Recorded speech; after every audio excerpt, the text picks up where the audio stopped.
Welcome to another episode of Altitude Advantage. I am your host and team reporter, Elisa Hernandez. Across the table, as always, we have our lead writer on DenverBroncos.com, Aric DiLalla, and we have our digital media contributor, Susanna Ware, on the podcast as well.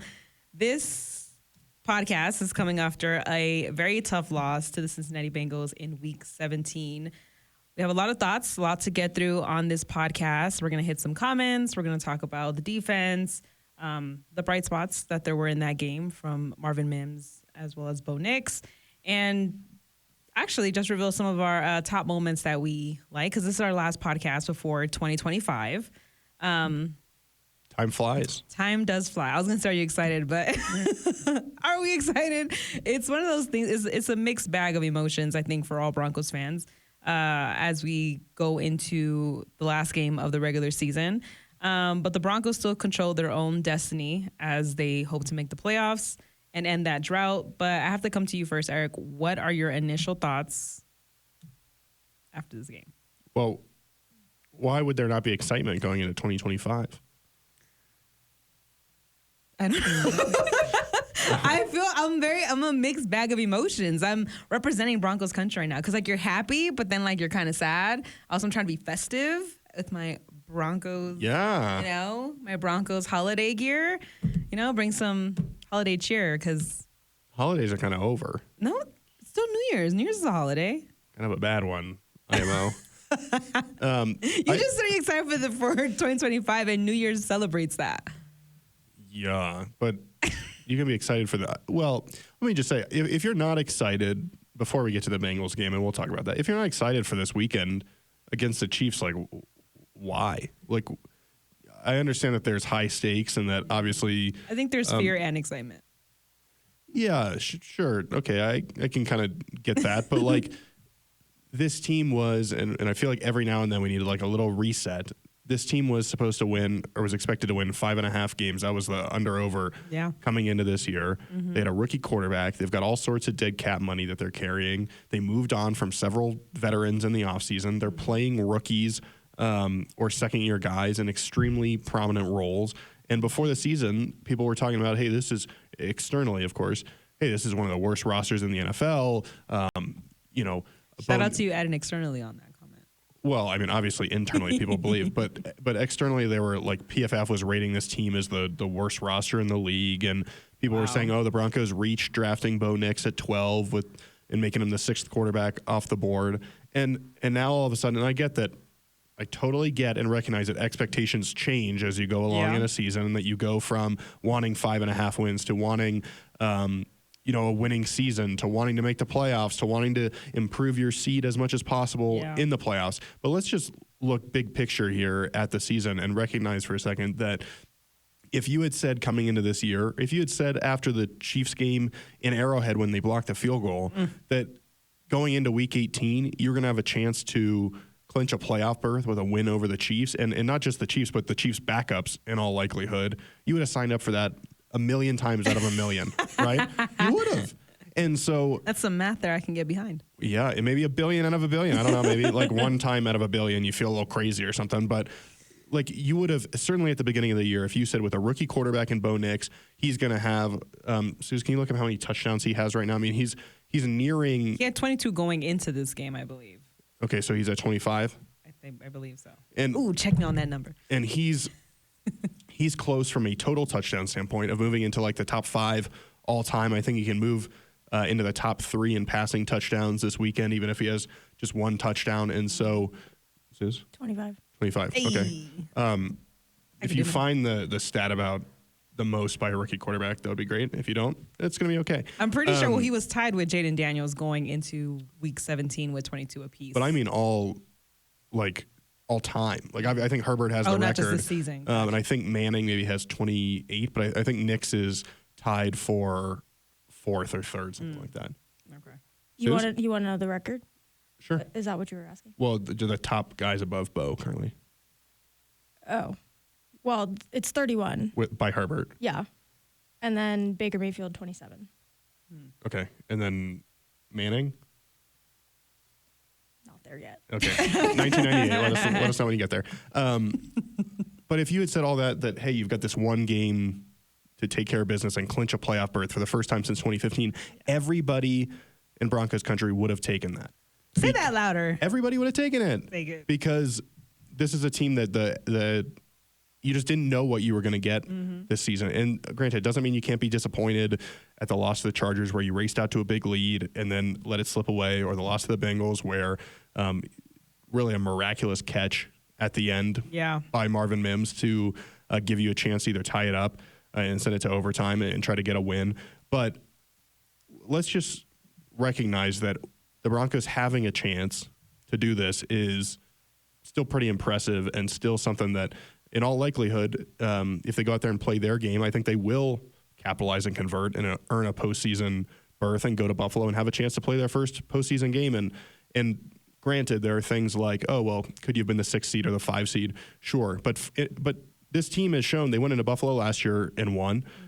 They went into Kansas City, which is who you would play next, and played a really tight game there this year. Like, this team, if it can get back to some of the things it's been doing, has a chance to compete with anybody. And not only that, but for a young team to get playoff experience, not just playing games in December at this time of year that are important, but to get postseason experience, that would be huge. So let's just keep all of that in mind, because say the schedule is set up a little bit differently and you played the Raiders and then the Chargers and then the Browns and then the Bengals and then the Colts, and you had gone like, and the results were exactly the same. So instead of winning, 4 in a row, you go win, loss, win, loss, win, loss, and it was a win and in this week. I think the vibes would be different externally on Twitter, where people are freaking out because fire drill. Right, because you would be like, oh, well, we just won one and we're going in with, hey, we get one more win, we're in. It's the Broncos in some ways, because they won all those games and set themselves up with 3 games to play. It's almost like, okay, well, go ahead and do it. But those games against the Chargers and Bengals were always going to be tough games. Yep. And so when those teams were battling for their playoff lives, especially the Bengals. Right. And when you went back and looked at the schedule, it was, hey, can you get to that point at 9-5 after the Colts game so that all you have to do is maybe win one of the last 3? And do you ever want to lose? No, but you gave yourself that margin for error.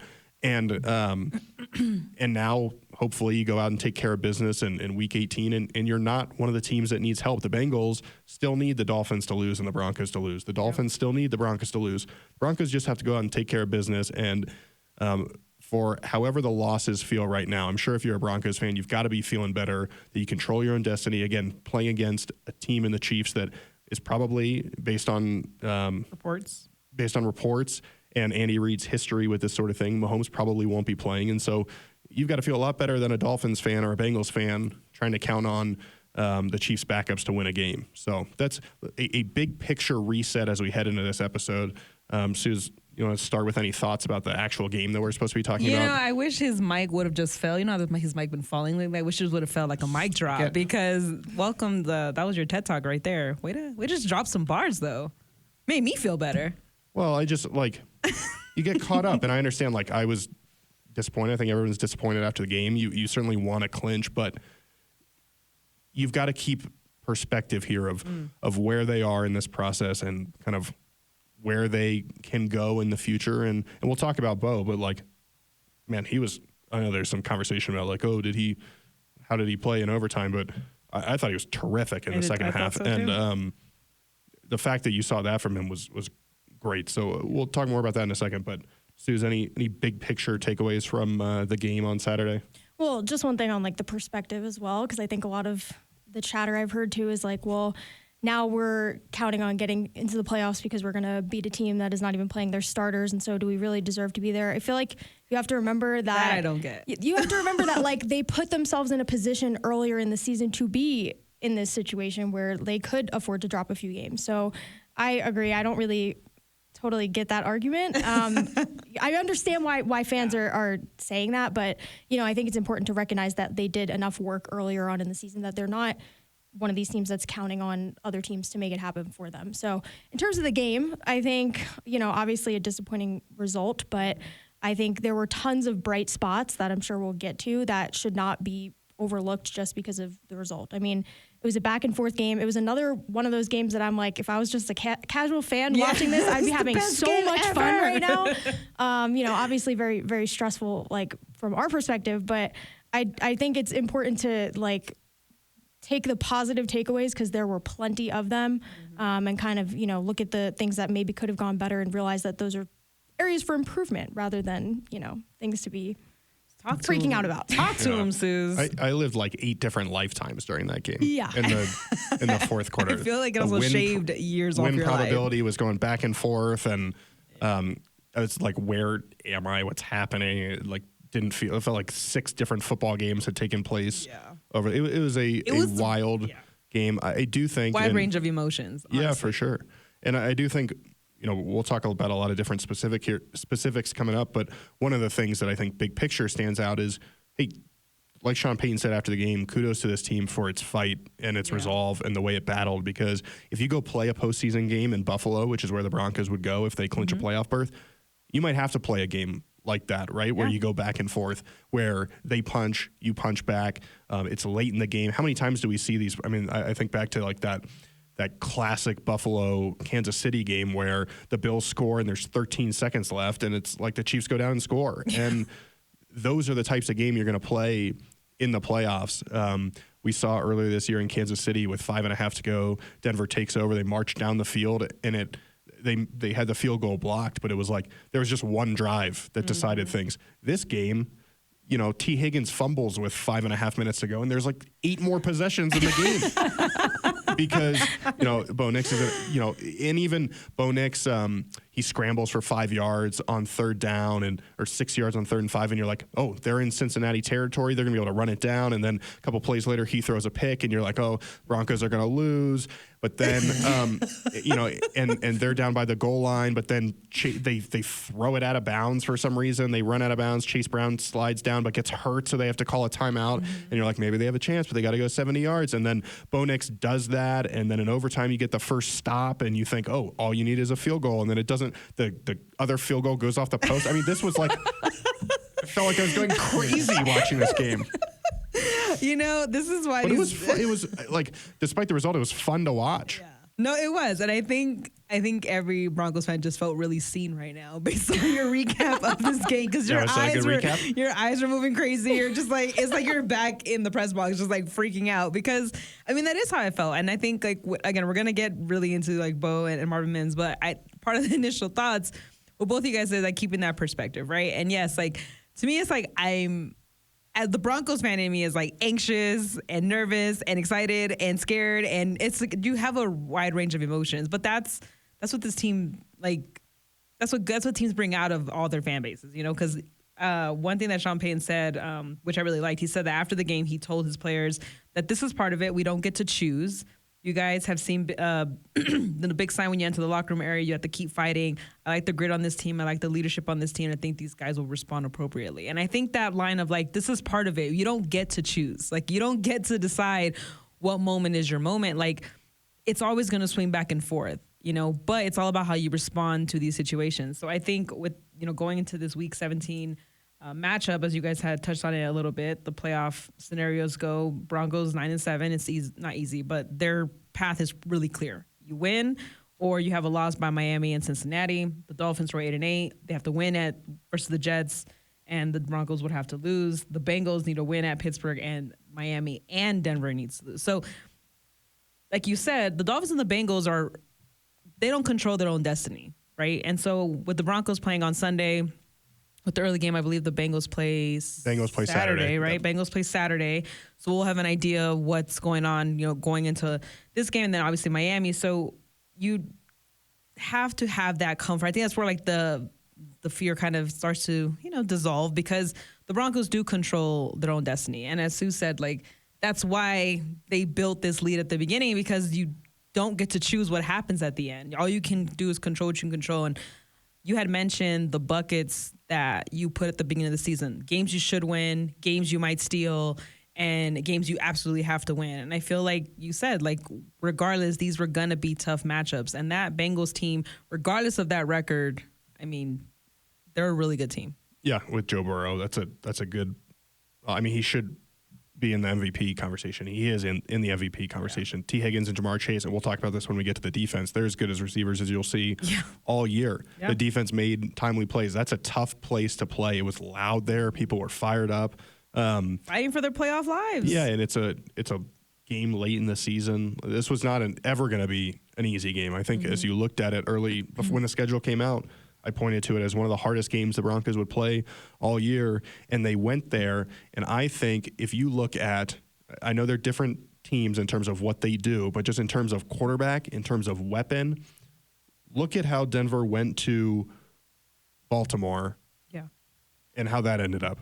And now look at what happened in Cincinnati. And I'm not saying that they're on the same level. I realize that Baltimore's poised to win that division, but I think there's been serious growth in terms of how this team fights when they're kind of in that tough battle against a playoff type team. And the Bengals and Ravens, both times they played, it went down right to the very end. And you went from losing 41-10 in Baltimore to suffering an overtime loss to the Bengals. And you want to win these games, granted, right? But I think it says something that you went on this stage against a good team and you held your own and you were in it right to the end and had several chances to win. That, to me, says something, and it gives me, even though it was a loss, it gives me confidence that if you get in the playoffs and you go to Buffalo, you've got a real chance to hang in there because again, they're different offenses, different quarterbacks, but like Josh Allen is a similar type challenge to Joe Burrow. Yeah. And I don't want to get too much into the defense yet, but like if you can hold them in the 20s, you've at least got a chance here. I do want to say one thing before we go to the comments. I know there's been a lot of talk about the 2-point conversion decision, whether to kick it, whether to go for it.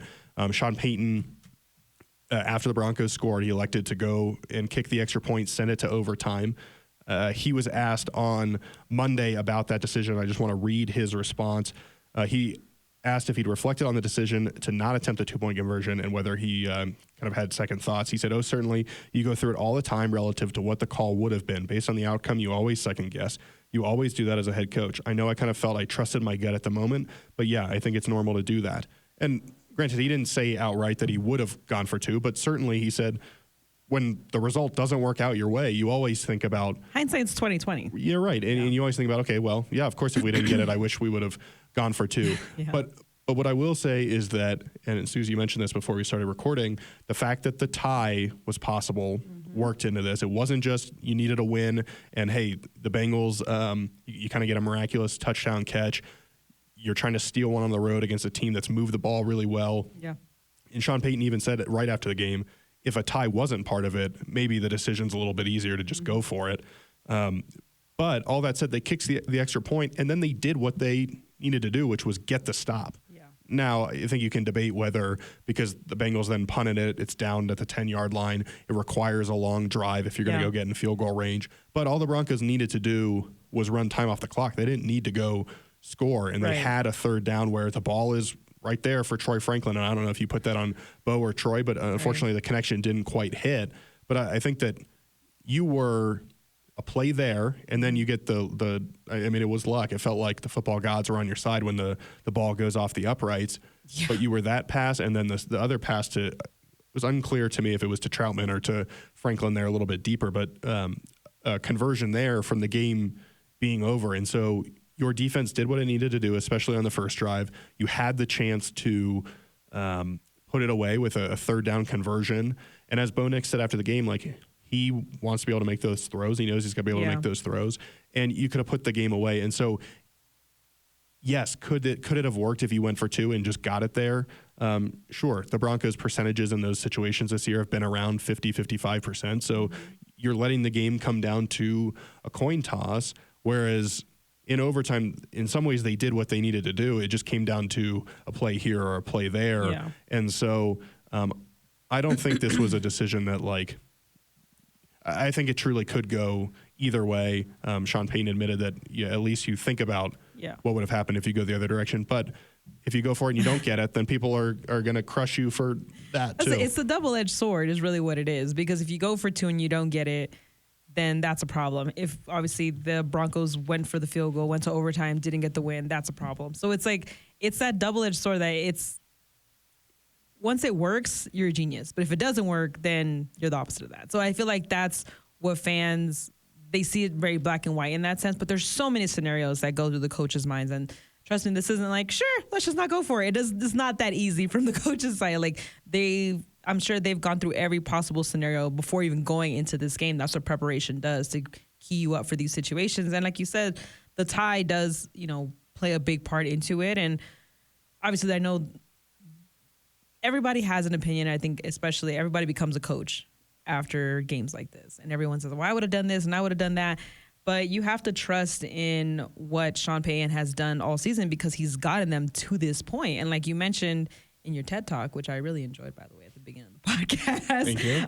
Was just the fact that, you have to realize like where this team was projected to be and where they are now. And naturally, you're going to want more. You're going to expect more, because now you're getting a little spoiled of that winning culture and you want more, which is only right. But you always have to keep that perspective. I think that Sean Payton does a good job of that. And I think he does a good job of that to the rest of the team. Because I think after the game, Mike McGlinchey had mentioned, obviously you don't want to just continue learning lessons. He was like, but I feel like we also learned a lesson in this game, and I think that was really important for him to say. And, the way that people came to defense of Riley Moss, though, just the way that the locker room responded after the game, I think showed a lot about the poise of this team. And we're going to get to the comments and all kind of things, but, a lot of thoughts, a lot of initial thoughts. Well, and I just think, like, if Joe Burrow had gone down the field and scored on the first drive, scored a touchdown, you don't touch the ball, then maybe there's a little bit more conversation of, oh, well, they should have gone for 2, but that's not what happened. We played 9 minutes of overtime. Yeah. Broncos had the ball twice.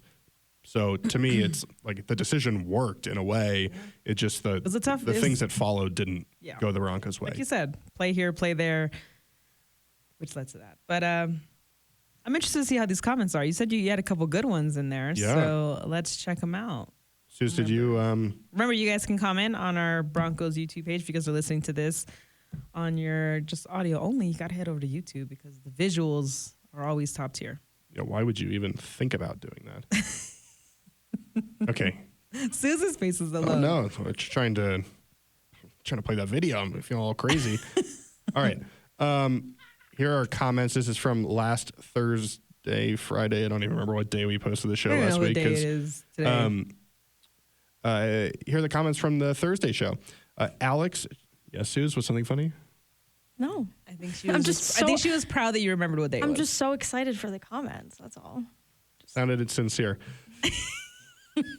Okay. I'm excited for Susan's Alex Chernesky says, I live in Colorado, was born in Cincinnati. I'd be happy if the Broncos make it, but man, I want my Bengals to go back so bad. Good luck, Broncos, but who day? Okay, Alex, go away. Start out strong. How's that for starting off with the comments? We love the sass. Yeah, I don't like that. Okay. Bob Ferris says, it is that time of year, make the playoffs and win the last game. Ooh, there's a little Super Bowl. I think is what that means. Interesting. Manifesting. I like it. This is, again, before the show. Bulwark Tier says, nervous excitement this week. As you said, Aric, the team knows. Gosh, thanks. Spelled my name right, too. Thanks, Bulwark Tier. The team knows the errors and will work to remedy them. The stats for Bo and Jaden are fairly closer than most are aware of. Thank you to all for the awesome podcast as usual. A belated Merry Christmas to you all and your families. We're just a family here. Kenny Miller Sr. says, what a great cast. Love you all. Thank you. Derek Mason says, respect to the pod. Heck yeah. Salute. Leon Bradford says, let's go Broncos from Alaska. Hey. That's far up there. That's pretty far. You been to Alaska? No. Have you? Suze? No, I have not. No. It's on my mom's bucket list to take a cruise. Have you been to Alaska? No, I've never been. It's one of the 5 states I haven't been to. Sheesh. It's one of like the 25 states I haven't been to. What are the 5 states, Suze? Tell us. Not if you're going to sound like that Tell about us. it. Suze, what are the 5 states? Alaska. Suze, what are the 5 states? Whoa! Even that sounded sassy. Alaska, Hawaii, Idaho, Mississippi, Alabama. Oh, Idaho's close to here. I know. I'm going to drive there eventually. Okay. Mississippi and Alabama. I've never been to Hawaii either. My Some good nephew has spots. gone. He's 4. He's gone before I Oh, did. But. that's a tough luck. But Leon Bradford says, I'm a believer. God bless Bo Nix, a reference, of course, to the famous draft call, Tony Scheffler. Malachi Muir, I think I probably said that wrong. He says, love the pod. Y'all are awesome. The Bronco Jackets are fire emoji. Leon Bradford comes back again and says, I love this channel. Sam Mitchell, love the show. Kenny Miller, again, love this podcast. Wow, we told people that the comments were bad last week, and they responded in a big way. Yeah. Shout out to y'all. Sam Mitchell said, will those hoodies be available in the Broncos online store? I wouldn't count on it, but I don't know for sure. Check out Unreal. Yeah, that's true. Unreal.com. Justin, this is what I'm going to say. If Denver wants to go to the playoffs, they will win this game. If not, then the last game would be crucial. That's true. That's a good, I cannot argue, Justin. Good Thank analysis. you. Thank you. Sue's sassy. No, I mean that seriously. It's good analysis. All right. Mr. Ice Cream Man. Every time this camera pans over, all I see is Suze over there looking bored. And I just can't help but think of Marshawn Lynch in the post-game interview saying, I'm just here so I don't get fined. Yo. I think it's kind of true. You look over and she's got her head on her hand. I think she never knows when the camera's on her. Because I don't have a camera angle. Technically. Suze, Oh, you're on now. Suze? Would have been a really good time for you to just say, I'm just here so I don't get fined. But I'm not going to say that. That's crazy. Alex Barrios says, Susanna, wow, full name, crazy. Susan's having a good time for everyone out Susanna there. needs her own camera already. See? I agree with that. Thank you. Balin Watts says, very stale pod. Okay. Whatever. Well, we got a lot of compliments, so. And D-Rock, last comment, D-Rock7237 says, best believe we're postseason country now. Salute. Well, one more game. Gotta get in there. But I think the postseason country. Wow. Might have to build that to the social Yeah, team. toss it. Yeah. Let the marketing team know we got something cooking here. Well, I really enjoyed the different voices you used for all the different commenters. That was top notch. Was it good? Yeah, it was good. Where's the last one? The last one was really energetic, I believe. And now Susan's gonna make sure she's smiling the whole time during this podcast. Yeah, I am. Susan's going to pretend to be interested. I'm always interested. Should we talk more? Yes, because I'm interested to see what Susan's going to say as we continue on Altitude Advantage here. Again, thank you guys for commenting. You guys can always comment, leave questions, all that good stuff, random questions, stuff about the game, okay, matchups, all that stuff. We got you covered. For the record, Susan's, I don't know what you would call this, her big aesthetic change has not happened for anybody that's on YouTube and wondering, what did Suze do? I doubt anybody even remembers that happened until you brought it up. So, Well, should we be paying attention later in the week? probably not. Okay. We'll see. You don't know. She might call audible and change it up. That's true. That's true. A lot of things can happen. All right. So as we go on, It's pink hair. That's what it is. must be No, orange it's hair. It not could be pink hair. Oh, true. Orange and blue. Yeah. Yeah. There you go. Oh, like a tie dye thing. The throwback colors. Would you ever dye your hair orange? Listen, we already got the fingernail Okay, thing so going. I'm sorry, blue then, What? because your nose would be orange.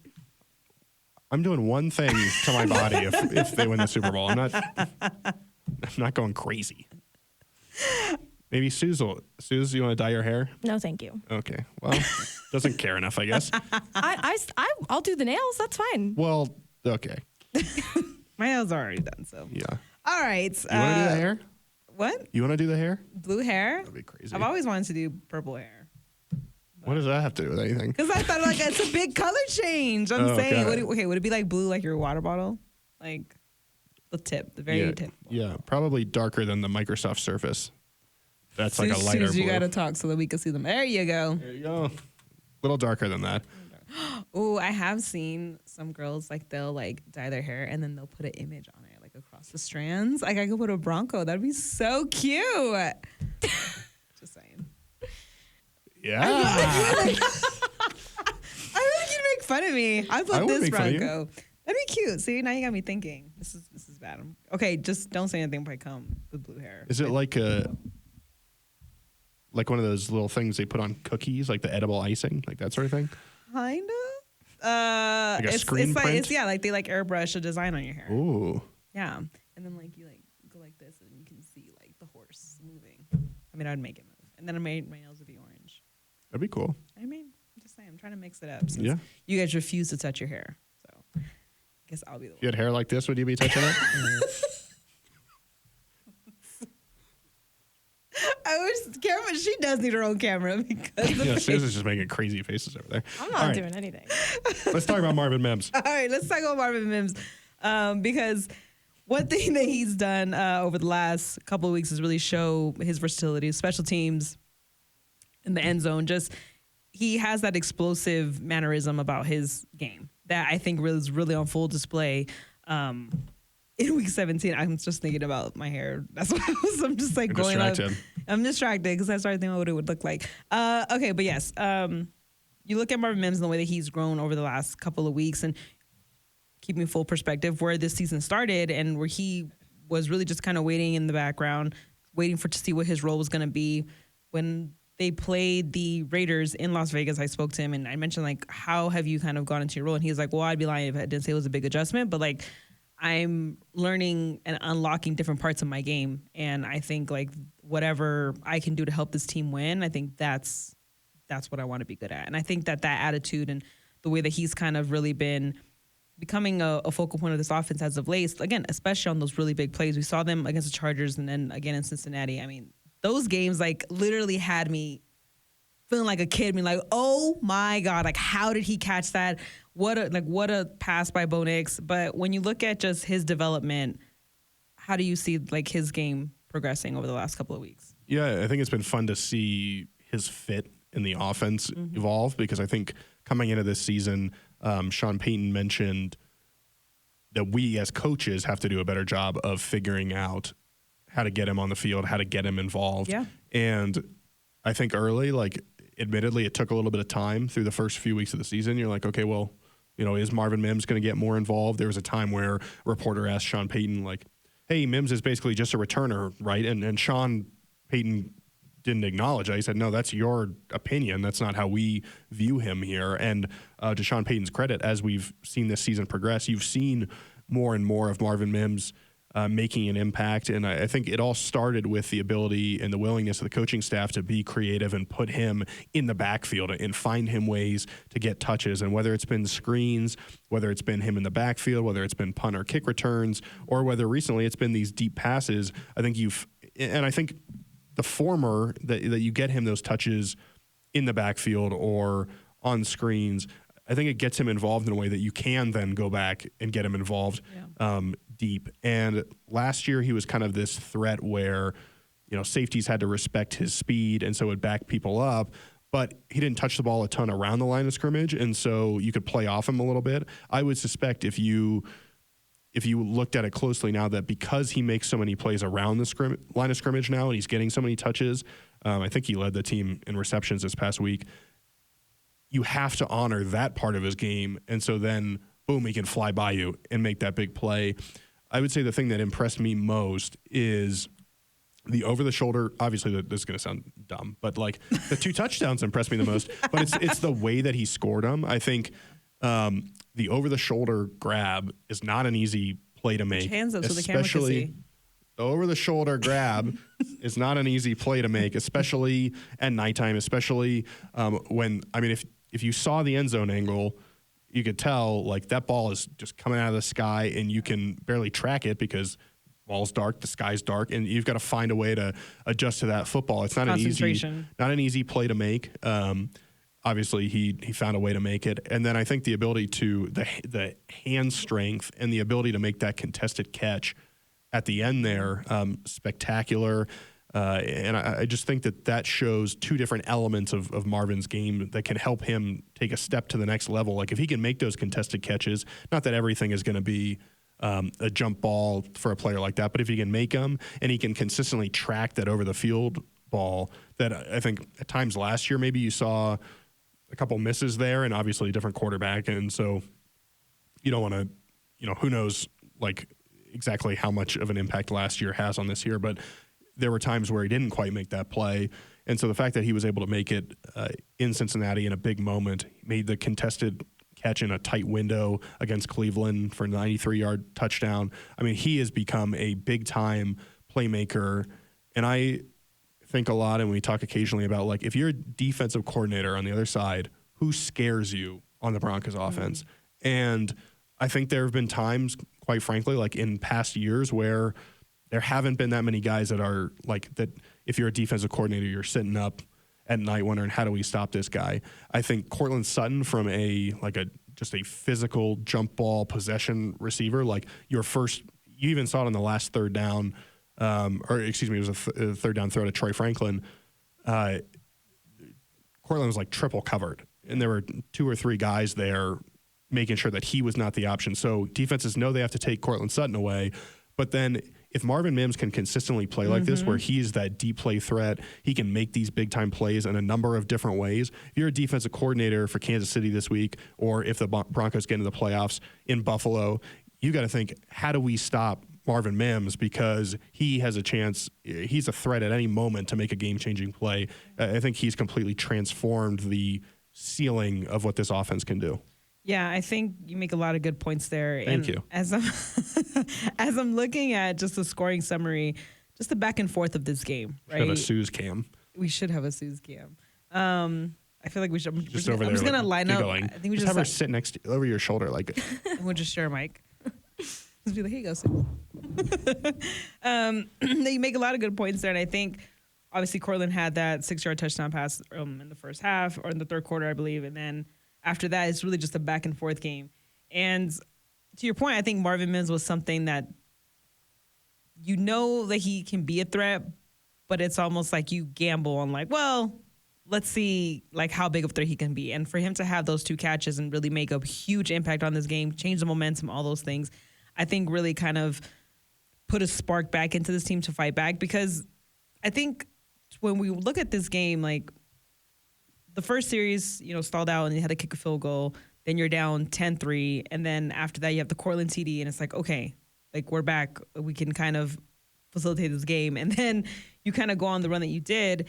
And I think with this particular matchup, when you have a guy like Joe Burrow and his weapons, you tend to look at the Broncos and how they tend to compare. And I think like when you look at a guy like Marvin Mims and his speed, it's another. Like you said, like you look at this offense and it's just like you have rookies, you have some second-year guys, some veterans, and you didn't know how this was all going to come together. And now that you see it coming together, and now you have this last game versus the Chiefs at home, I think you're optimistic of how much Bo can find more weapons and continue to use Marvin Mims and the skill set that he showed literally since that game, I believe, in Vegas. Suze, what have you kind of seen from Mims, or just from what Bo has been able to kind of find himself on the field to make those explosive plays? Yeah, I mean, like we've already said, I think he's become a very integral part of what they're doing offensively. I think he's become a really great weapon. And Sean Payton said today, like, he's gained confidence in all areas of his game throughout the year. And so I think when you put him in these situations where, you're asking him to kind of make a game-changing play, and then he comes through and is able to do that, I think that's only going to continue to build that confidence where, he knows when he's put in those situations that he can make those plays because he's done it before. So just excited to see him continue to just, take on a bigger role. And we mentioned at the beginning of the season, he was going to embrace whatever the role was going to be. And I think we've definitely seen that. So it's one thing to say and it's one thing to do it, right? Yeah, that's right. And obviously gives Bo Nix a big-time deep threat, speedy guy to throw to. I thought moving to Bo, I thought we learned something about Bo Nix. And I talked about this yesterday on the Instant podcast. Instant, immediate reaction. But like you wanted more sound effects. No, I'll take what I can get. Susan's like asleep over there.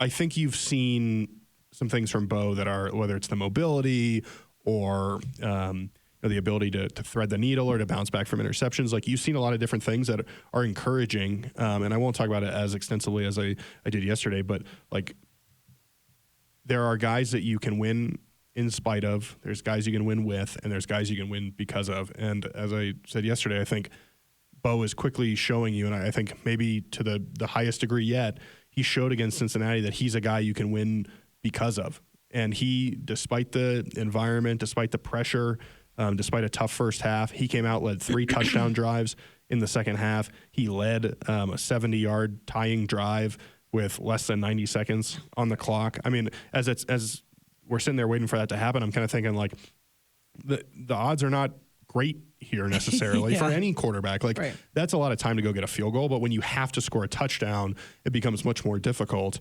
But I think that you saw something from him just in terms of the way he elevated his game. And I know people will say, oh, Marvin Mims made a great catch.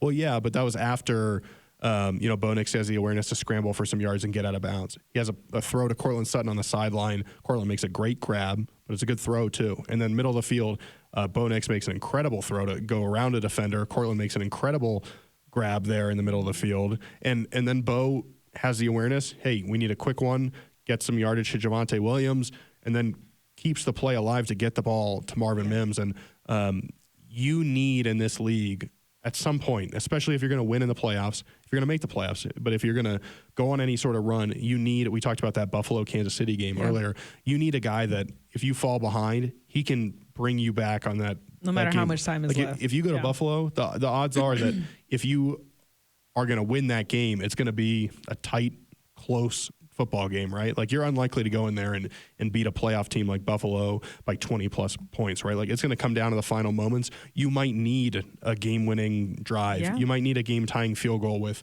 30 seconds left on the clock. And for Bo Nix to show that he has that capability to lead that sort of drive, to throw that pass to Marvin Mims earlier in the game, the 51-yarder that traveled 60 plus yards in the air was the longest pass of all year, and the second longest of the last 10, basically, as far as next-gen stats goes back. I mean, that taught me something about him that, hey, this is not just a guy that you can win with or that is going to, carve you up with these quick passes, accuracy, avoiding turnovers. Like, Bo Nix is going to stand right there and look Joe Burrow, you hope Patrick Mahomes, Josh Allen, like those guys in the eye and go toe-to-toe with them. And I think that's what you want from your franchise quarterback. And so despite the fact that in overtime it didn't go the Broncos' way, I couldn't come away from that game feeling much better about Bo Nix because we talk about each week you learn something. I thought he showed us something that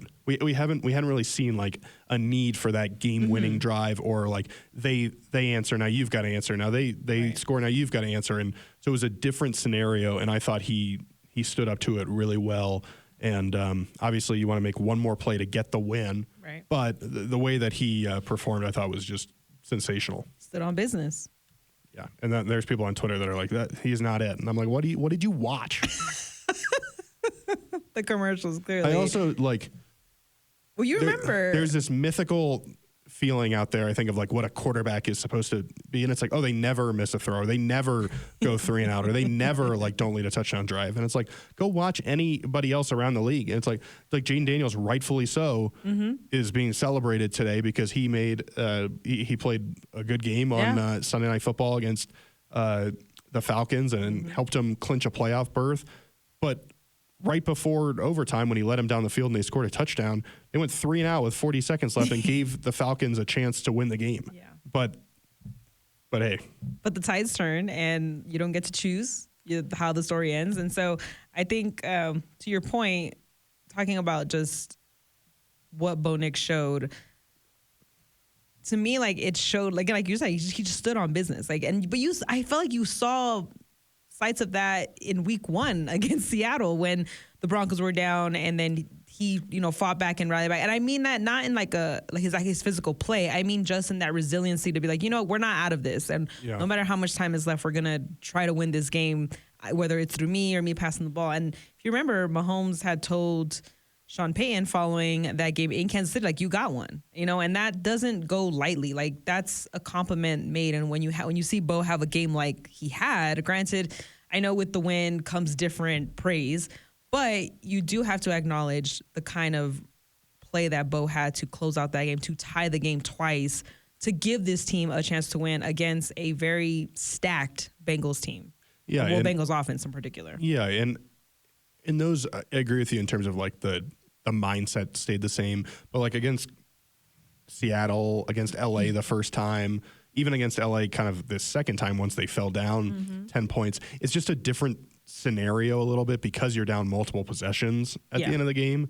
And even Kansas City, you're only down, 2 points, right? And so that whole drive like felt a little bit different because there wasn't that rush of like, if you make one mistake here or you turn it over on fourth down or you throw a pick on this drive, like it's over. It's a drive where you can't make mistakes. And you've like lost the game because you had a chance to, again, it's not like being down multiple possessions and you throw a pick and it's like, whatever, we're trying to chase and get back in it.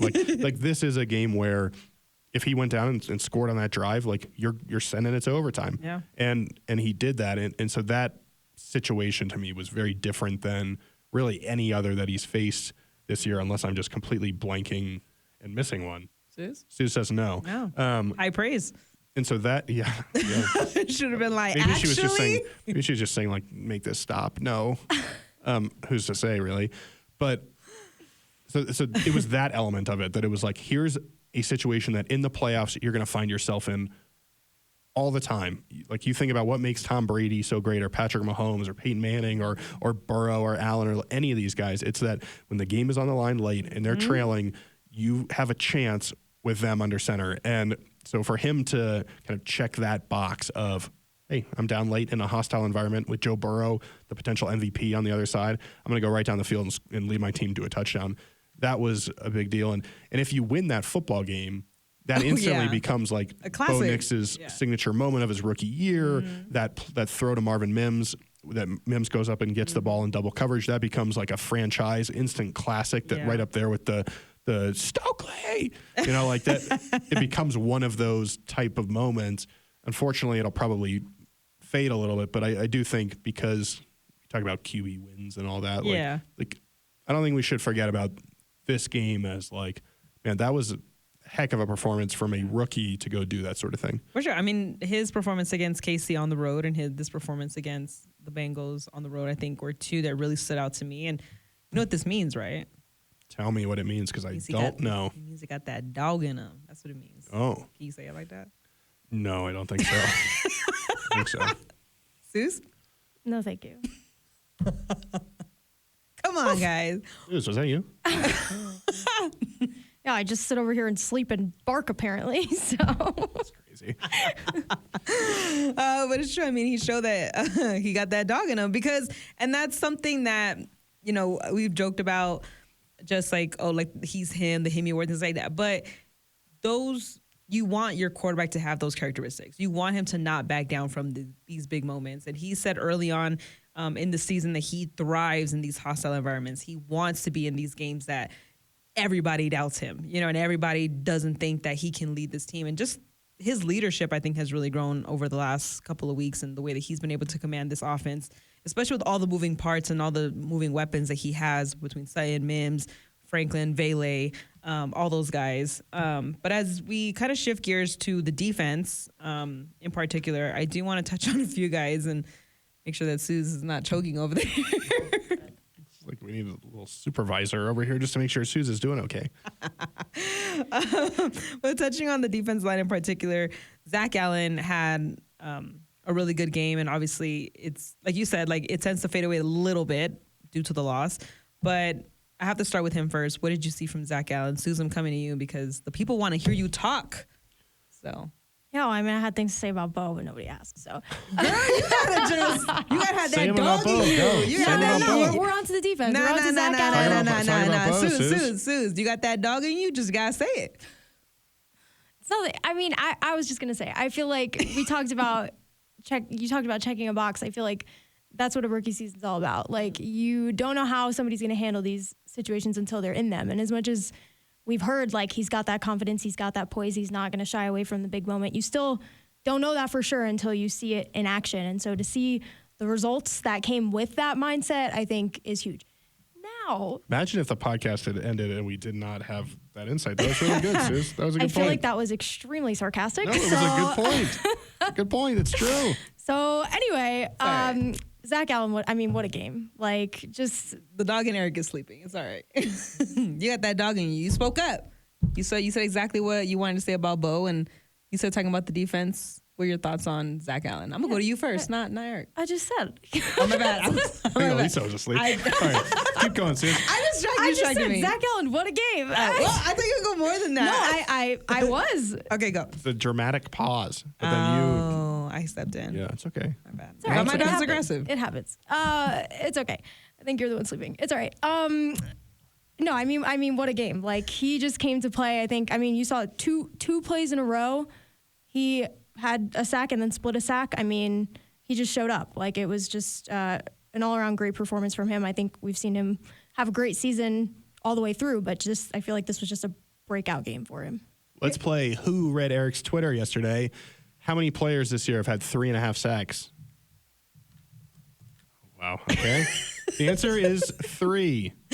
I was gonna. Who guess are they? Okay. If you tweeted it, you could just share it. You should answer the answer is Zach Allen, Trey Hendrickson, and Aiden Hutchinson. So a select group there of guys with 3.5 sacks this season. Zach Allen's stat line of 3.5 sacks, 2 tackles for loss, and 6 quarterback hits. Never been done in franchise history. Wow. It's only been done once this year. Trey Hendrickson also did it. It's only been done a handful of times in the last 10 years. His 3.5 sacks, the most since Elvis Dumervil, I think way back in 2009. Von Miller, career high was 3. So like you're talking about something that Von Miller never did. Wow. Can I just say, who was my Pro Bowl selection weeks ago? Just had to throw that in there. How long have you been on this show? Weeks. Weeks. All right. It's exciting. Just had to point that out. That's all I'm saying. It's fair. Carry on. She's just, I like it. Just jumping in. I like it. You told me to, so be careful what you wish for. Elisa told you to. I didn't say anything like that. I like it, Suze. I like it. But you had mentioned about just storylines, and I think Zach Allen having a game like this against a team that everybody was watching is obviously on a Saturday game, big stakes, things like that. I think it's key, and I do hope that he gets that Pro Bowl nod because he's had it really great. Yeah, he better. I mean, he had 5 sacks. Now he's got 8.5 this season. I think he never had a multi-sack game in his career, and then went crazy with the 3.5. He was everywhere. There was one play where 4 guys were trying to get to him, and he still went and got Joe Burrow. He has been phenomenal. Yeah. I think it kind of got lost a little bit in the shuffle because of the loss, but the Broncos have now set their single season sack record. They've got, I think, 6 or 7 guys who have 5 sacks apiece. It's been remarkable. Dondre Tillman became the last guy to get to that 5 sack mark. You've got Jonathan Cooper at 9.5 sacks. He was very briefly at 10, and then they took half of it away from him, which I thought was kind of rude. Rude. Zach Allen's at 8.5. So you could, with a big game against the Chiefs on Sunday, you could have 3 guys have double-digit sacks for this team. Like I mentioned, 58 sacks in 16 games, which breaks the previous record of 57. So they did it in 16. The front has just been really good. And last year, I think that was an area of this team that needed to be better. And the Broncos talked about that, George Payton in the offseason. We've got to get better against the run. We've got to get better up front. And between Zach Allen and John Franklin Myers, who was kind of at the time this kind of low-key draft addition, or a draft day trade acquisition, he has just been really good as well. I think he was the highest rated player according to PFF against the Bengals. For what it's worth, they didn't have Zach Allen in the top 5, so he made somebody mad over there. I don't know who it was, but he made somebody mad. But yeah, Zach Allen should absolutely be in the Pro Bowl. DJ Jones, Malcolm Roach, I mean, all those guys on the defensive line have helped the Broncos find the success that they've found. And I know Joe Burrow had a lot of success, but they still got to him 7 times. Yeah, and, they did. If it is Carson Wentz on Sunday, they're going to have to get to him and force him into mistakes and help the Broncos get one more regular season win. Yeah. Did you tweet all that? Because I feel like we need to put the alerts on, Suze. Which part? The whole thing? No. The whole thing. It wasn't like a Pat McAfee tweet. That was a long tweet. I thought you were going to go ahead and be like, look. That was a long tweet. Yeah. I read the whole thing. Wow. How brave. All right. Well, looking at just the different side of the defense, we had Pat Surtain obviously against Jamar Chase, which was a matchup that everybody wanted to see, and then we had the return of Riley Moss. I wanted to get both your guys' thoughts on just kind of that duo. And I know people are going to say, well, T. Higgins had 3 TDs, et cetera. But Riley Moss hadn't played since, week 12, I believe. So it was a long road, him coming back from his injury, and he comes back. And one thing I respected about Riley after the game was his candidness about his performance. He was very honest about how he felt in his situations. He just kind of paused and said, look, there was some plays that I just have to make, that's going to come. But he was very honest. And I think Pat coming to his defense and showing look, he's someone that's going to bounce back. And I have the utmost confidence on this defense, but in him in particular, that picking, each other up, I think is really crucial. But I want to get both of your guys' thoughts on just Pat's matchup with Chase and the return of Riley. Yeah, Pat, I think if you just look at the next gen stats, he covered him for 40 plus routes, allowed, I think, 3 catches for 27 yards, right? This is what you expect from Pat Surtain. He's been really good. And putting on a clinic. He, with the forced fumble, and fumble recovery in a key moment. Again, I think we've said it enough at this point, but I do think he's deserving of Defensive Player of the Year. I think he's playing at that level. Listen, in terms of Riley, I totally agree with what you said. A high degree of professionalism, a lot of respect for him for getting up there and owning it and taking it on the chin and saying, hey, I got to be better and I will be better. Yeah. I would say the good thing, he wasn't not in position. It's just that you got to make the plays a couple of times. And I think what we've seen from him is that he'll bounce back, still a young player. And, Sean Payne was asked about, you gave up X number of passing yards. Yeah. They had success. But he was saying this is not LA where we had 5 missed assignments and guys were running wide open. The Bengals, just to their credit, they made some plays.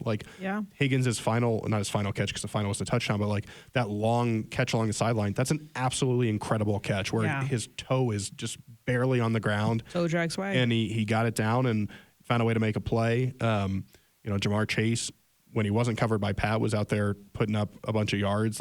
These are just 2 really good guys. I don't think no matter how far you get in the postseason that you will face a wide receiver duo like this again.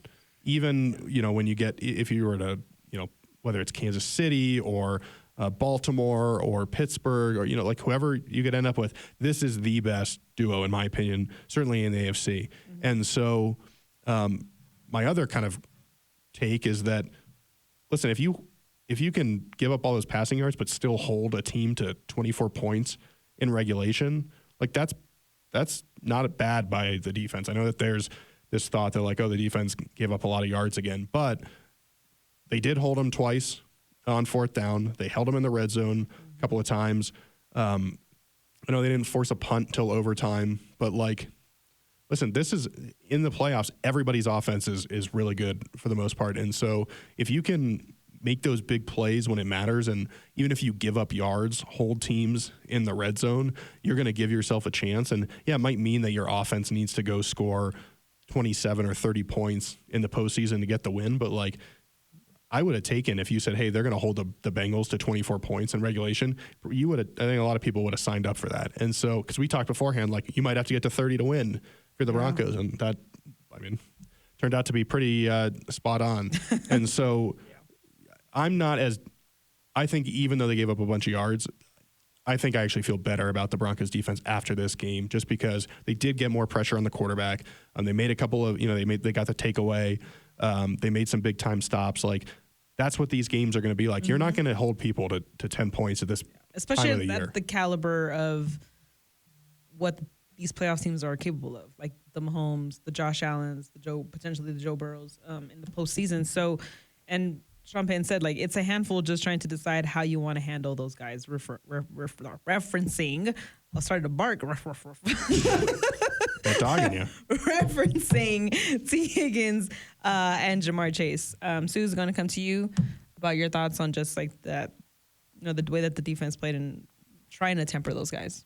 Yeah, with Riley coming back, I think, there's obviously great receivers across the league. I think this was an exceptionally hard matchup to have your first game back in several weeks. And, and I agree. I think him owning it and realizing it wasn't my best and I get that and I'm going to move forward. We talked about Cincinnati has had 6 losses this season where they have scored at least 25 points and lost. So good stat.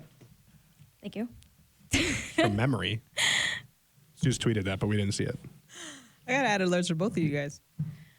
Anyway, so, I think, like we said, I think the defense limiting them to those points in regulation. I mean, I think, yes, there were some points that they recognized needed to be better. There was ownership taken, but, overall, I think the performance was still, there were still a lot of positives. Yeah. And I think you take that into this Chiefs matchup that we're going to go into in week 18. And like you said, if you're not excited, how are you not excited? Right? What's the matter with you? What's the matter with you? Yeah. When they asked Sean Payton about this matchup against the Chiefs and how you mentioned the fact that there's a potential that Andy Reid will not put his starters in, he said, and I quote, "I think you have to approach it like you're seeing starters at these positions. I think you're looking at the scheme relative to the game plan and then planning on seeing the player that you're watching on film. If someone else is in that spot, then so be it." And I think that's the right approach to it. You can't just bank on the fact that Andy Reid is not going to, play his starters based on history or based on just the fact that you want Mahomes as healthy as possible, et cetera, et cetera. But also, I saw this on Twitter. Someone said, well, I'm sure they, Arrowhead and Who Dey have their own, Chiefs Kingdom, I think it is, and Who Dey Nation, have their own beef with each other. So they're if the Broncos go on to win this game, that knocks out the Bengals as well. And so not saying that from a fan perspective, that's what you kind of lean into. But this game has so many implications on what it can be. And I think Peyton preparing this way and just saying, it doesn't really matter who's out there. We have to prepare their top guys are going to be out there, and we have to play like their top guys are out there. Because I think this team not only wants to win this game, they want to really win this game, whether it's by multiple possessions. But I think they want to go out there and just almost shut down what Suze had mentioned at the beginning of the podcast, those silly conversations are they don't deserve to be in the postseason, which again, me and Suze agree that we do not understand that argument. But yeah, I think the latest update as we're recording this on Monday is that Andy Reid said he's not going to announce anything until he talks with his team, which he hasn't had a chance to do yet. And so we'll see what happens. I wouldn't expect Patrick Mahomes to play, but we'll see. He's been not banged up, but he's been gone after quite a bit over the last few weeks. He's been hit. So we'll see who else, if that is the case, who else doesn't play. We'll see all that kind of coming up. I do think either way, you're right. You want to go into the postseason on the right note, feeling good, with a little bit of momentum, no matter who it's against. And you should also note that these are the back-to-back defending world champions. Even their reserve players are good. They've got a lot of depth. They're going to come and want to beat you. And these are guys that maybe they're fresher. They want a chance to prove what they can do, whether it's Carson Wentz, maybe he wants another opportunity somewhere. You've got to find a way to slow these guys down regardless and be ready to go, I think. And we'll talk more about it on Thursday, but you got to be ready to go from the jump, because the last thing you want to do, especially if it's against, if it's Cincinnati, say Cincinnati wins Saturday and then this becomes a must win, you don't want to trail early and start letting that doubt creep in or anything. Right. So you've got to be ready to go from the jump. And we'll see how it goes. I do think I know people are probably waiting this whole time to hear our top moments of the year. I think we're going to do that as a bonus podcast. Yeah. I think we'll save that. I think we might have to save that. But Suze, want to get your final thoughts on just this matchup and what you're looking forward to as, we close out the regular season. Yeah, I mean, I'm excited. I think, back in the throwback uniforms again. We didn't even mention that. Oh, mention it. Throwback uniforms again, back at home after two weeks on the road. Season finale, playing meaningful football. I mean, come on. Yeah. Look good, feel good, play good. That's right. It's very simple. That's why, I come looking fresh to the pod. Same. Me also. We have to check on the dogs and that are in you guys. But yes, we will do a bonus pod with the top moments. But I think it's going to be a really fun matchup. It's going to be a really fun game. I think Broncos country, the way that they traveled to these past two games, they're going to all come unite in Orange on Sunday, and it's going to be a 2:25 kickoff time on Sunday. We'll know what happens with the Bengals because they play on Saturday. I'm Miami. I'm not. Same time. So Miami is playing at the same time. I will probably be giving the updates on Red Zone. Oh. Wow. Plug. So we're at the game. You'll see me giving those updates for you guys. So no need to check your phone. I'm going to have you covered. But yeah, I think the way that this team moves forward is to, again, every guy said just punch their ticket to the dance. That's all. Because once you get in, it doesn't matter what happened in the regular season. It's a brand new season, and literally anything can happen any given Sunday. So An agreement? An agreement. Agreement? Agreement. All right, well, that'll do it for this edition of Altitude Advantage. Once again, I'm your host and team reporter, Elisa Hernandez. We have our guru across the table from me. We have our TED Talk speaker. And what else did you do today that impressed me? Oh, recap analyst, because that was actually a really good recap of the game. Thank you. Yes, you're welcome. Aric DiLalla, we have our digital media contributor, Susanna Ware, that was smiling through most of the podcast when the camera wasn't on her, but then when the camera was on her, it might have changed. But she was smiling a lot. We appreciate you guys, as always, in Broncos country. We will see you next time.